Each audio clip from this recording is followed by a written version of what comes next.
એક સોપારીની કિંમત કેટલી, પણ આ નરાધમ પતિ માટે એની પત્નીના જીવ કરતા પણ મોટી હતી. જૂનાગઢમાં રહેતા જ્યોતિબેનને તેના પતિ ભોળાભાઈએ ઢોર માર મારી અને મોતને ઘાટ ઉતારી દીધા. મારપીટ બાદ ગંભીર હાલતમાં જ્યોતિબેનને રાજકોટ સિવિલ લઈ જવાયા, જ્યાં સારવાર દરમિયાન તેઓએ અંતિમ શ્વાસ લીધા, જેથી મૃતકના પરિજનોએ હોસ્પિટલના પટાંગણમાં જ રડીને પોતાની આપવીતી રજૂ કરી હતી. પોલીસે આરોપી પતિ ભોળાની ધરપકડ કરી લીધી છે. હું સૌ ભાવનગરનો, મારું નામ સાગર છે.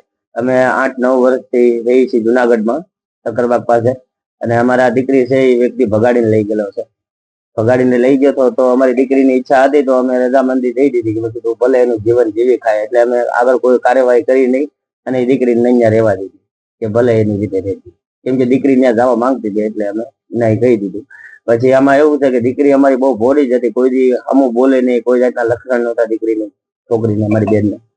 પછી આ ભાઈ છે તો 5-6 દિવસ પહેલા અમારી પર ઘરે આવ્યો. ઘરે આવીને મેં એને કીધું કે છાપરું બાંધવાનું છે, 1000 રૂપિયા તમને આપીશ. થાય કે વાંધો ને, બનાવી દેવું. તો છોકરીએ હોપારી ખાધી, મારી બેને 1-2 હોપારી ખાધી ને તો એ જોઈ કાઢીને કે હોપારી કેમ ખાધી ને ના લાફે લાફે મારવા. તો મેં એને ના પાડી દીધી કે આવી રીતે તમે ઝઘડો કરો માં મારી બેનને મારો અને તમે તમારી રીતે ઘરે વયા જાવ, અત્યારે બાંધો. એ લોકોને સમજાવીને મેં ઘરે કાઢી મૂક્યા. ઘરે લઈ જાય બદલ પછી એને ત્યાં ઘરે એવી રીતના માર માર્યા છે. બાકી ઘરના બધા એના હતા સભ્ય તોય હાજર, તોય તેમ માર્યા. એટલી મારીને દીકરીને કોમામાં ગાળી દીધી. પછી ત્યાંથી એને દાખલ કરી જુનાગઢમાં હોસ્પિટલ. દાખલ કરી તો અમને રાતના 12 વાગે પછી ખબર પડી, રાતના 12 વાગ્યા પછી ખબર પડી કે છોકરી તમારી બેનને ભાગી ગયું છે. પોલીસ લેવા આવી. અમે ત્યાં ગયા, જુનાગઢ હોસ્પિટલમાં ગયા ને ત્યાં અહીંયા રાજકોટ લાવવાનું કીધું. સીધી એમ્બ્યુલન્સમાં રાજકોટમાં સીધા લઈને આવ્યા. છોકરી આયા 2 દિવસ કોમામાં રહી. 3 મહિનાથી પ્રેગ્નેન્ટ હોતે છે, 3 મહિનામાં છોકરી. અને આયા રાજકોટના સિવિલમાં 2 દિવસ કોમામાં રહી અને કાલે ઓફ થઈ ગઈ સીધી અમારી છોકરી. અને આ ભાઈની અમે માંગ છે કે જે આજીવન છૂટો ન હોય એની પોલીસ પાસે અમે રિમાન્ડ માંગી છે, એને 1-2 દિવસની રિમાન્ડ લે.